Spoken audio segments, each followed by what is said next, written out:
Ya? Ya, Bu. Oke. Sebelum memasuki pelajaran, Ibu akan mengabsen kalian terlebih dahulu. Hari ini ada berhalangan hadir? Tidak ada beberapa semua. Oh hebat, rajin ya. Ya dong, Bu. Kelas kami gitu loh. Oke, berarti hari ini berangkat semua ya? Ya, Bu. Ya, berangkat semua. Oke. Mari sebelum mulai pelajaran lebih baik kita berdoa terlebih dahulu. Pemimpin kelasnya mohon dibimbing untuk berdoa. Nah, sebelum belajar, adakah kita berdoa dulu, berdoa dalam hati dimulai. Berdoa selesai. Oke. Pada materi sebelumnya, pertemuan sebelumnya kita telah membahas materi tentang apa? Itu Ya. Tes deskripsi. Minggu kemarin kita telah membahas tentang tes deskripsi. Sebenarnya tes deskripsi dalam metode hasil observasi itu memiliki terlihatnya itu seperti sama saja, padahal itu ada beberapa struktur yang berbeda. Pembelajaran hari ini kita akan belajar tentang teks laporan hasil observasi. Laporan hasil observasi itu memiliki tujuan. Ada yang bisa baca tujuannya? Ya, silakan maka untuk dibaca tujuannya. Tujuannya itu secara umum, tujuannya laporan hasil observasi adalah untuk memberikan informasi dan penjelasan rinci mengenai suatu hal yang bersifat objektif dan faktual yang ada di lapangan sesuai dengan hasil pengamatan. Oke, terima kasih. Ya, seperti yang dijelaskan oleh Fajria tadi, tujuan dari secara umum tujuan dari laporan hasil observasi atau yang biasa kita sebut dengan teks LHO itu memiliki tujuan untuk melaporkan, untuk memberikan informasi dan penjelasan atas hasil pengamatan yang telah dilakukan oleh anak-anak semuanya. Laporannya itu dituliskan berdasarkan hasil yang sebenarnya, hasil pengamatan yang sesuai dengan apa yang ditemukan. Oke? Oke, Bu. Ya. Di sini kita dapat melihat teks laporan hasil observasi. Dari data observasi ini, kita dapat melihat observasi itu apa sih? Ada yang tahu nggak? Ada yang paham nggak ya? Itu Coba angkat tangan. teks pengamatan bukan, Bu? Ya, betul. Laporan hasil observasi, ya betul. Tadi di sini ada kata observasi yang artinya adalah pengamatan. Kemudian ada teks laporan. Laporan itu berarti suatu penjabaran umum tentang pengamatan sesuai dengan tujuan tadi. Di sini udah tahu lah ya pengamatan itu kayak gimana. Kalian itu pasti setiap hari melakukan pengamatan. Rumahnya si A itu bagaimana, itu termasuk juga pengamatan. Kucing kakinya 4 bisa melihat ada bulunya, itu termasuk juga pengamatan.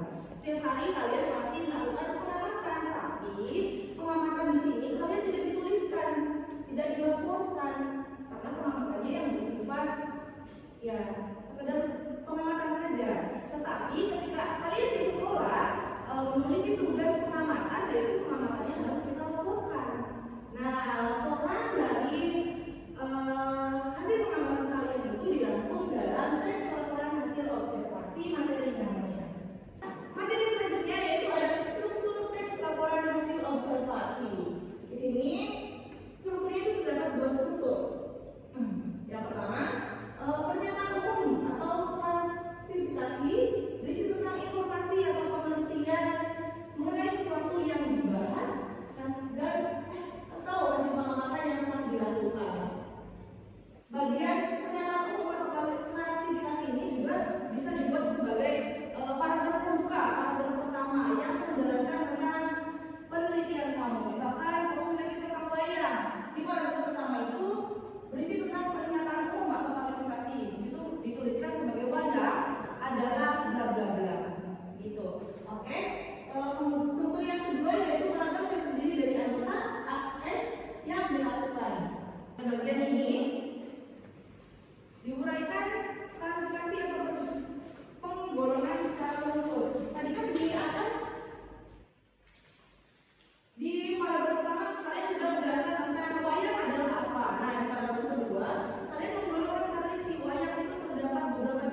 buahkan nilai di. Oke, di sini Ibu sudah mengambil dari 3 kelompok tentang lembar kerja yang tadi. Sudah kalian isi di sini ada tahap identifikasi garis pokok gagasan pokok, tahapan pengaburan gagasan pokok dan kalimat, tahap identifikasi struktur dan identifikasi ciri-ciri kebahasan. Kurang lebih kalian sudah bagus, nanti Ibu akan nilai di mana ya, di rumah. Baik, dari pembelajaran yang tadi sudah paham semuanya? Kalau paham, coba bisa dijelaskan bagaimana pengertian tes observasi tadi.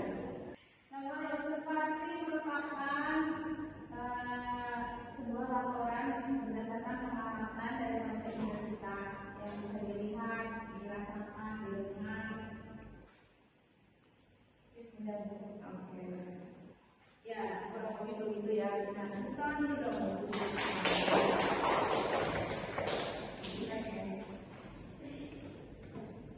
Oke, berarti setelah kalian membaca teks wayang tadi, teks observasi yang membaca wayang tadi, kalian sudah memahami strukturnya, ciri-cirinya, semuanya ada di situ. Ya, artinya kalian di rumah akan ditugaskan untuk mengamati tempat tinggal kalian dan lingkungan sekitar. Kemudian kalian laporkan hasil pengamatan kalian